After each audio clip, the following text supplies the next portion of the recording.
Hundreds of pro-Palestinian activists who were part of a flotilla carrying aid for Gaza have been deported after they were detained earlier in the week by Israel. Among 400 people detained, there were activists from 40 countries. The first of those deported have now arrived in Turkey, but it's their treatment in custody that has sparked widespread condemnation. The far-right Israeli Security Minister, Itamar Ben Gvir, posted a video this week which showed many of them bound and in forced stress positions on the floor of a detention centre as he walked among them, taunting them. Free Palestine! Those released have since accused the Israeli forces of violent conduct and psychological torment. Dozens are said to have suffered rib fractures and breathing difficulties as a result of their treatment. One of those released is Michael Cullen. He spoke to journalists after arriving in Turkey. The crazy thing is that from when we were intercepted, we were met with such levels of violence. Our boats were shot at, and from the moment that we entered the prison ship to touching down in occupied Palestine, we were violated in all different manner of ways. And the fact that Israel would do that to us, with the world on us, I can only imagine what they do to Palestinian prisoners every single day, with the lack of media attention, with the lack of journalists and the eyes around the world on them. We were brutalised, most definitely. Let's speak then to Dr. Suhad Bishara, Director of the Land and Planning Rights Unit at the Adalah, which is a legal centre and rights organisation in Israel. The group has been in touch with some of these activists who've claimed to have suffered that abuse. What sort of accounts have you heard? Upon their arrival to Ashdod port, my colleagues and I met over 220 participants for legal consultation.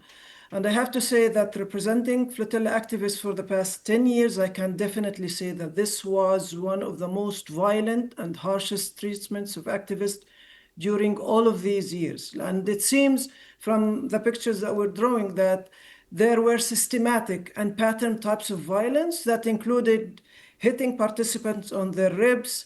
We have met many that were in severe pain and had trouble breathing, which could indicate possible broken ribs, and some already verified this through x-rays that they passed in Turkey or in their home countries upon their arrival. And these are not few cases. It seems that this was a pattern aiming to cause this kind of injury. Another pattern that we drove from people that we spoke to was sexual harassment and sexual assaults.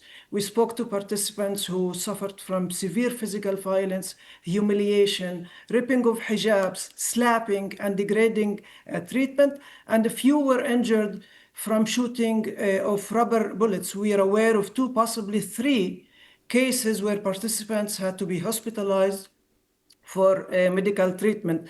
And I have to say that the video posted by Ben Gvir, it created a lot of fuss, but I have to mention that it showed harsh conditions of holding the participants. But well, I was going to pick up on. Sorry to interrupt you. I was just going to pick up on that point, because obviously there was wholesale condemnation from many of the governments whose nationals were involved in this, and also condemnation of Ben Gvir in Israel from the foreign minister and the prime minister.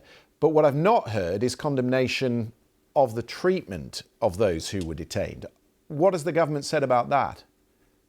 First of all, everyone should realize that what they've seen on Ben Gvir's posted video is really a fraction of what the activists suffered from since the interception until the release yesterday noon or morning hours. We've been witnessing this kind of violence for a long time, and there has never been any kind of condemnation, not only any kind of condemnation, but Israel is unwilling and unable to deal with such kind of violence towards activists and in general of their security forces. And this case is not an exception, and I doubt that we will see any kind of condemnation. It was a systematic torture, violence, and humiliation, clearly to intimidate activists from continuing the important work they are doing. Many of those that we've seen in Ashdod port were in shock.